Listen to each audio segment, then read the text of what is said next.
नमस्कार दोस्तों, कैसे हैं सभी लोग। आज हम आपके लिए बहुत ही इम्पॉर्टेंट सीरीज लेके आए हैं जो कि चकबंदी लेखपाल 8 नवंबर 2015 का प्रथम पाली का पेपर है।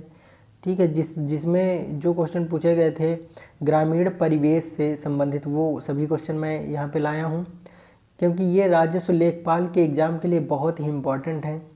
ठीक है, सेशन को स्टार्ट करने से पहले थोड़ा सा आपसे रिक्वेस्ट है कि मेरे चैनल को सब्सक्राइब जरूर कर लें ताकि मैं जो भी इम्पोर्टेंट मैटर लेके आ रहा हूँ वो आप लोगों को आसानी से मिल सके। ठीक है, तो इसलिए आपसे थोड़ा सा रिक्वेस्ट है कि आप मेरे चैनल को सब्सक्राइब जरूर कर लें।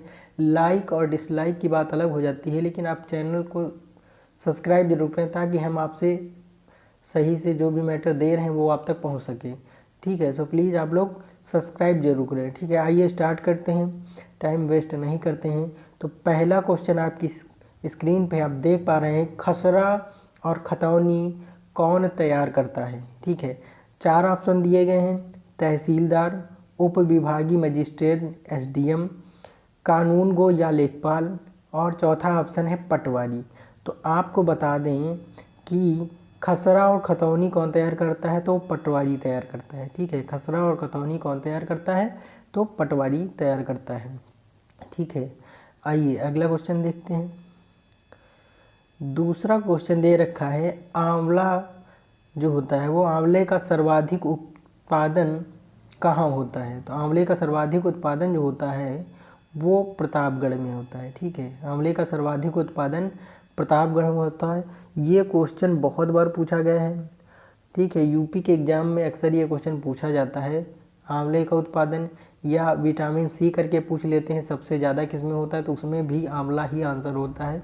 ठीक है, तो सबसे ज़्यादा कहाँ होता है, प्रतापगढ़ में। ठीक है, अगला क्वेश्चन आप स्क्रीन पे देख पा रहे हैं, फसल कटाई परीक्षण। ठीक है, क्रॉप कटिंग एक्सपेरिमेंट इसको हम कहते हैं अंग्रेजी में, किस लिए किया जाता है।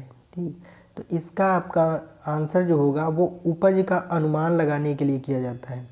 जो आपका फसल कटाई परीक्षण होता है वो उपज का अनुमान लगाने के लिए किया जाता है, फसल कटाई परीक्षण। ठीक है, यदि सेशन आपको अच्छा लग रहा है तो प्लीज़ लाइक कर दीजिए।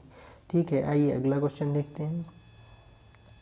अगला क्वेश्चन दिया गया है, दीमक को नष्ट करने के लिए सर्वाधिक उपयुक्त रसायन है।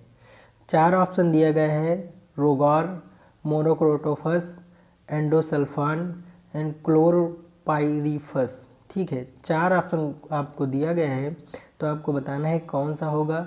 तो मोनोक्रोटोफस, मोनोक्रोटोफस दीमक को नष्ट करने के लिए सर्वाधिक उपयुक्त रसायन माना जाता है। ठीक है, तो आपको ये रट लेने हैं, क्वेश्चन बहुत इंपॉर्टेंट है। इस तरह के 1-2 क्वेश्चन हर बार किसी न किसी एग्जाम में पूछे जाते हैं यूपी के, तो इन क्वेश्चन को आप लोगों को रट लेना है। ठीक है, आइए अगला क्वेश्चन देखते हैं। अगला क्वेश्चन दिया गया है, एक थ्रेशर द्वारा दानों का अधिक नुकसान होता है यदि इसकी गति अधिक हो, इसकी गति मंद हो। ठीक है, 4 ऑप्शन होने चाहिए लेकिन 2 ही ऑप्शन यहाँ पे दिया गया है। ठीक है, तो यदि इसकी गति अधिक होती है तो दानों का नुकसान जो होता है वो अधिक होता है। तो आपका आंसर क्या हो जाएगा, इसकी गति अधिक हो। एक थ्रेशर द्वारा दानों का अधिक नुकसान कब होता है, जब इसकी गति अधिक होती है। ठीक है, आइए अगला क्वेश्चन देखते हैं। पूसा रूबी। ठीक है, पूसा रूबी हमेशा कृषि से संबंधित भी ग्रामीण परिवेश के अंतर्गत क्वेश्चन पूछ लिए जाते हैं, तो ये क्वेश्चन भी आपको याद रखना है कि कौन सी किस्म किसकी होती है। तो पूसा रूबी किस्म जो है वो टमाटर की एक किस्म है। ठीक है, तो पूसा रूबी टमाटर की एक किस्म है, आपको याद रखना है। अगले क्वेश्चन पे आते हैं, एनपीके के किस अनुपातिक प्रयोग की संतुति की गई है। ठीक है, एनपीके से क्या मतलब है, तो एन का मतलब यहाँ पे नाइट्रोजन से है। ठीक है, एन का मतलब क्या है, एन का मतलब है नाइट्रोजन। एन का मतलब क्या है, एन का मतलब है नाइट्रोजन। ठीक है, ठीक, और पी का मतलब होता है फास्फोरस। पी से क्या मतलब है, फास्फोरस। ठीक है, फास्फोरस कह सकते हैं पी को। और के मतलब क्या है, पोटेशियम। ठीक है, के पोटेशियम आपका हो जाएगा। ठीक है, यहाँ पे आप देख पा रहे हैं। आपको याद रखना है N मतलब नाइट्रोजन, P मतलब फास्फोरस, K मतलब पोटेशियम। ठीक है, तो इसके लिए जो आपका आंसर हो जाएगा ये होगा 4:2:2 इसका आंसर होगा। ठीक है, N से मतलब नाइट्रोजन कितना होना चाहिए 4 के अनुपात में, फास्फोरस आपका 2 के अनुपात में, और पोटेशियम आपका 2 के अनुपात में ही होना चाहिए। तो 4:2:2 इसका आंसर हो जाएगा। आइए अगला क्वेश्चन देखते हैं। परिक्षेत्रीय मृदा को और क्या कहते हैं? ट्रांसपोर्टेड मृदा, ड्रिफ्ट मृदा, एल्यूवियल मृदा। ठीक है, एल्यूवियल मृदा। 4 आपको ऑप्शन दिए गए हैं, चौथा ऑप्शन है उपयुक्त में से सभी। तो यहाँ पे आपको बता दें कि जो परिक्षेत्रीय मृदा होती है उसको इन तीनों नामों से भी जाना जाता है, इसलिए आपका आंसर क्या हो जाएगा? उपयुक्त सभी। ठीक है, सेशन यदि आपको अच्छा लग रहा हो, आपको लग रहा हो कि ये इम्पॉर्टेंट क्वेश्चन की सीरीज है जो कि आपके आने वाले राजस्व लेखपाल के लिए इम्पॉर्टेंट है, तो आप प्लीज़ लाइक जरूर करें। ठीक है, अगला क्वेश्चन दिया गया है आपका, गेहूं में प्रोटीन का प्रतिशत कितना होता है? आपको 4 ऑप्शन दिया गया है, 12%, 30%, 45% और 25%।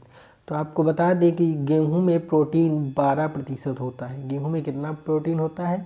तो गेहूं में 12% प्रोटीन होता है। ठीक है, चैनल को आप लोग सब्सक्राइब जरूर करें ताकि मैं आपके लिए ऐसे ही अच्छे अच्छे वीडियो, ऐसे इंपॉर्टेंट क्वेश्चन की सीरीज आपको दे सकूं और आप तक ये सीरीज पहुंच सकें। ठीक है, अगला क्वेश्चन दिया गया है, निम्नलिखित में से कौन सी रूट क्रॉप नहीं है? आपको सबसे पहले ये बताते कि रूट क्रॉप कौन सी होती हैं। तो रूट क्रॉप वो क्रॉप होती हैं जिनके जड़ें और तने खाने के लिए प्रयोग किए जाते हैं, जिनके जड़ें और तने हम खाते हैं। जैसे आलू है, शकरकंद है, चुकंदर है, इनकी जड़ और तने हम खाते हैं। ठीक है, खाने के लिए यूज करते हैं। जबकि ईख में ऐसा नहीं होता है, तो ईख का तना और जड़, ये हम जड़ें इसकी नहीं खाते हैं। तो इसका आंसर क्या हो जाएगा? ईख आपका आंसर हो जाएगा कि रूट क्रॉप नहीं है, पूछा है आपको नहीं याद रखना है, इन्होंने नहीं पूछा है तो ईख नहीं होगा। आपको समझ में आया होगा कि रूट क्रॉप कौन सी होती हैं कि जिनकी जड़ें और तने हम खाते हैं वो रूट क्रॉप होती हैं।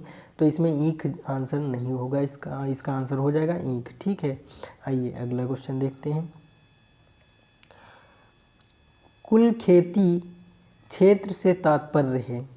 तो कुल खेती कौन सा होता है? तो आपको 4 ऑप्शन दे रखा है। ठीक है, 4 ऑप्शन दे रखा है, आप इसको पढ़िए। पहला दिया गया है वर्ष में सकल खेती करने योग्य क्षेत्र, दूसरा वर्ष में शुद्ध खेती किया गया क्षेत्र, तीसरा वर्ष में शुद्ध खेती किया गया क्षेत्र प्लस वह क्षेत्र जिसमें एक बार से अधिक खेती की गई हो। तो इसमें आपका आंसर हो जाएगा सी।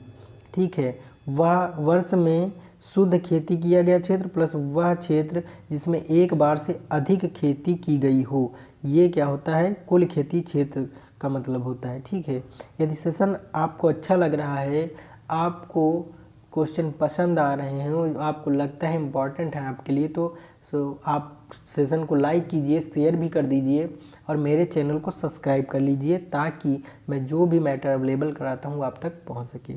ठीक है, आइए अगला क्वेश्चन देखते हैं। भारत में कुल वन क्षेत्र कितना है? तो भारत में कुल वन क्षेत्र, आप याद रखिएगा ये उस टाइम का क्वेश्चन है 2015 का। ठीक है, तो इसको करंट से जोड़ के आप देख सकते हैं। तो आपको आज के टाइम पे भी याद रखना है, जो आज उसमें करंट जो वन से संबंधित आया होगा वो आपको रट के जाना है। मैंने इसीलिए इस क्वेश्चन को इसमें मेंशन किया है ताकि आपको ये पता हो सके कि किस टाइप के क्वेश्चन पूछ सकते हैं। तो ये आपको आंकड़े याद रखना रहेगा। ठीक है, बहरहाल उस टाइम का जो आंसर था इसका वो क्या था? तो 7,69,538 वर्ग किलोमीटर कुल वन क्षेत्र था उस टाइम का। ठीक है, अब आपको करंट इसका पढ़ के ही जाना होगा जब एग्ज़ाम होगा। ठीक है, आइए अगला क्वेश्चन देखते हैं। भारत में ग्राम पंचायत की कुल कितनी संख्या है? तो भारत में कितनी ग्राम पंचायत हैं? भारत में आप रहते हैं तो आपको इन चीज़ों का नॉलेज होना चाहिए। तो 2,12,585 ग्राम पंचायत भारत में है। ठीक है,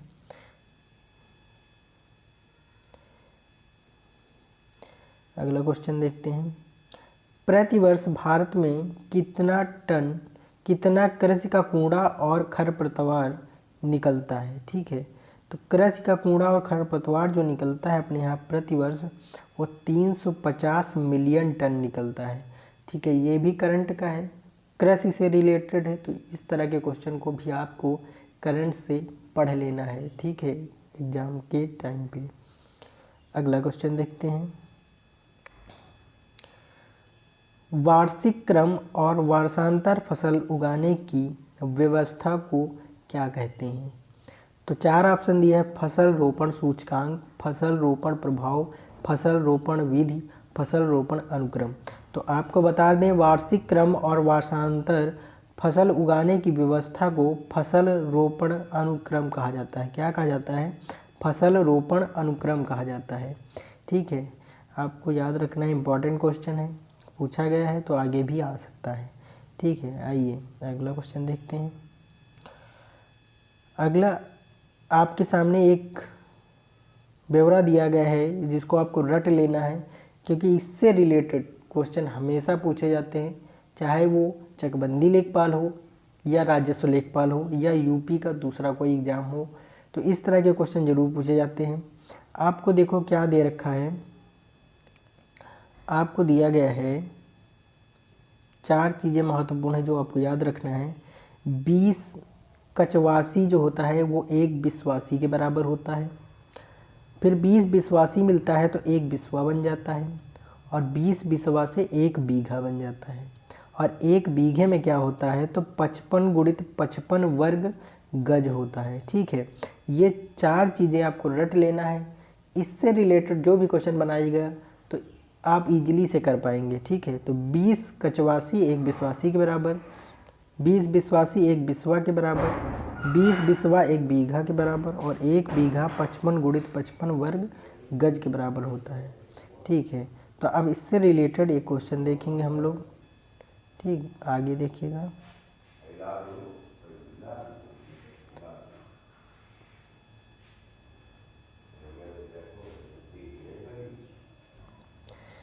स्क्रीन पे आप क्वेश्चन देख पा रहे हैं, इस प्रदेश में यानी उत्तर प्रदेश में प्रचलित धरातल के माप में से कौन सा सही नहीं है? तो मैंने आपको बताया अभी अभी कि 20 कचवासी 1 बिस्वासी बराबर होता है, तो पहला सही है। दूसरा दिया गया है 20 बिस्वासी बराबर 10 बिस्वा, तो इसको अभी आप रोक लीजिए। तीसरा ऑप्शन देखेंगे, 20 बिस्वा मिलके क्या बनता है 1 बीघा बनता है, ये भी सही है। 1 बीघा में 55 गुणित 55 वर्ग गज होता है, ये भी मैंने आपको बताया।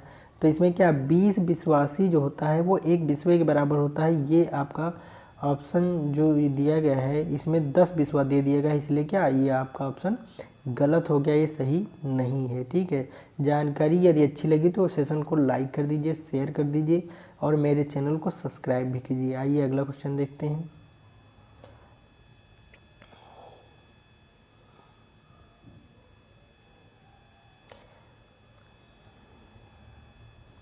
भारत में कुल सिंचित क्षेत्र है, तो भारत में कुल सिंचित क्षेत्र जो है वो 55% है। ठीक है, कितना आपको याद रख लेना है, भारत में कुल सिंचित क्षेत्र 55% है। अगला क्वेश्चन है, मिट्टी का कटाव सर्वाधिक किस प्रकार की मिट्टी में होता है? दिया गया है बलुई मिट्टी, सिल्टी मिट्टी, मटियार मिट्टी, उपयुक्त सभी। तो आपको बता दें कि जो बलुई मिट्टी होती है उसमें कटाव सर्वाधिक होता है। ठीक है, आइए अगला क्वेश्चन देखते हैं। सिंचाई में जल प्रयोग की कुशल मितव्ययता के अनुसार कौन सी प्रणाली श्रेयस्कर मानी जाती है? तो आपको बता दें 4 ऑप्शन दिया गया है, स्प्रिंकल प्रणाली, ड्रिप प्रणाली, फरो प्रणाली, चेक बेसिन प्रणाली। तो आपका आंसर हो जाएगा ड्रिप प्रणाली। ठीक है, सिंचाई में जल प्रयोग की कुशल मितव्ययता के अनुसार कौन सी प्रणाली श्रेयस्कर होती है? तो ड्रिप प्रणाली होती है। ठीक है, आइए अगला क्वेश्चन देखते हैं। अगला क्वेश्चन आप स्क्रीन पे देख पा रहे हैं, निम्नलिखित में से कौन से 2 जुताई के प्राथमिक उपकरण हैं? ठीक है, तो पहला ऑप्शन दिया गया है मोल्ड बोर्ड हल और डिस्क हैरो, दूसरा डिस्क हल और डिस्क हैरो, तीसरा डिस्क हैरो और कल्टीवेटर, और चौथा दिया गया है मोल्ड बोर्ड हल और मृदा खुदाल, सब सॉइलर भी इसको कहते हैं। तो इसमें आपका जो ऑप्शन सही हो जाएगा वो आपका ऑप्शन नंबर 4 सही हो जाएगा। प्राथमिक उपकरण यही हैं मोल्ड बोर्ड हल और मृदा खुदाल, सब सॉइलर। ठीक है, आइए अगला क्वेश्चन देखते हैं। किसान चैनल का प्रधानमंत्री द्वारा कब उद्घाटन किया गया था? तो ये आपको बता दें, आपको याद रखना है, फैक्ट है, 26 मई 2015 को प्रारंभ किया गया था किसान चैनल को। आप रट लेना है, कृषि से संबंधित है, इम्पॉर्टेंट क्वेश्चन है। किसान चैनल कब प्रारंभ किया गया? तो 26 मई 2015 को। अगला क्वेश्चन दिया गया है, जाबो ग्रामीण खेती करने का तरीका कहाँ विद्यमान है? तो ये आपको 4 ऑप्शन दे रखा है, उत्तराखंड, हिमाचल प्रदेश, नागालैंड और मिजोरम।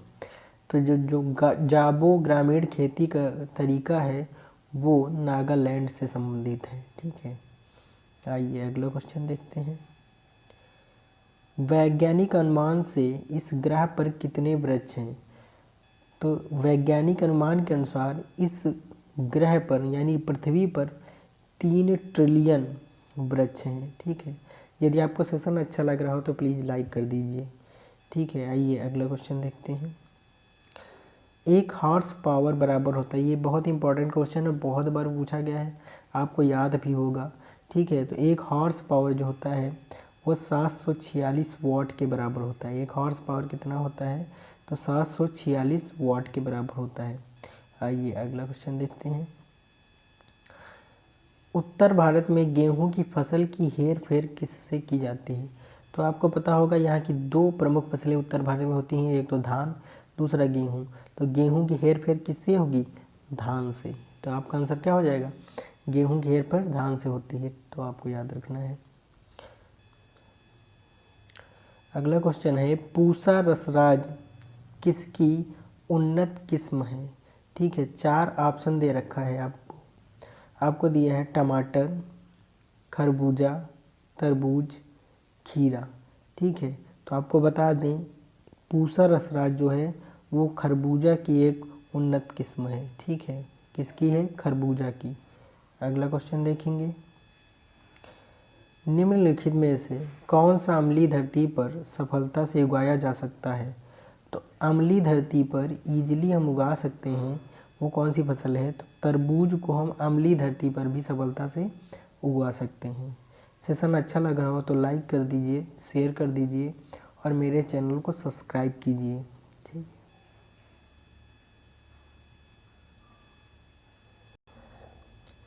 अगला क्वेश्चन आप स्क्रीन पे देख पा रहे हैं, धान में भूसी का प्रतिशत अनुमानतः कितना होता है?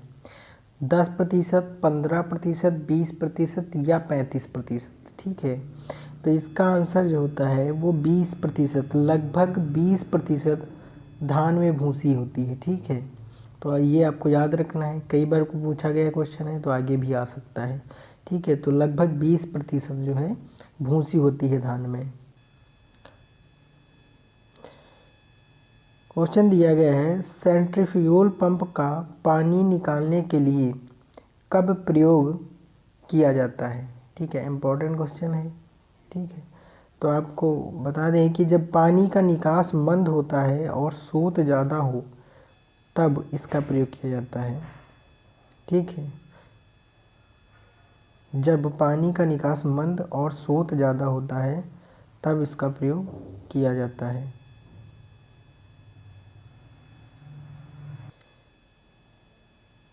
अगला क्वेश्चन है, कृषि कार्य में लगे ट्रैक्टर की आवाज़ किस स्तर से अधिक नहीं होनी चाहिए? आपको 4 ऑप्शन दे रखा है, 90 डेसिबल, 100 डेसिबल, 120 डेसिबल या 150 डेसिबल।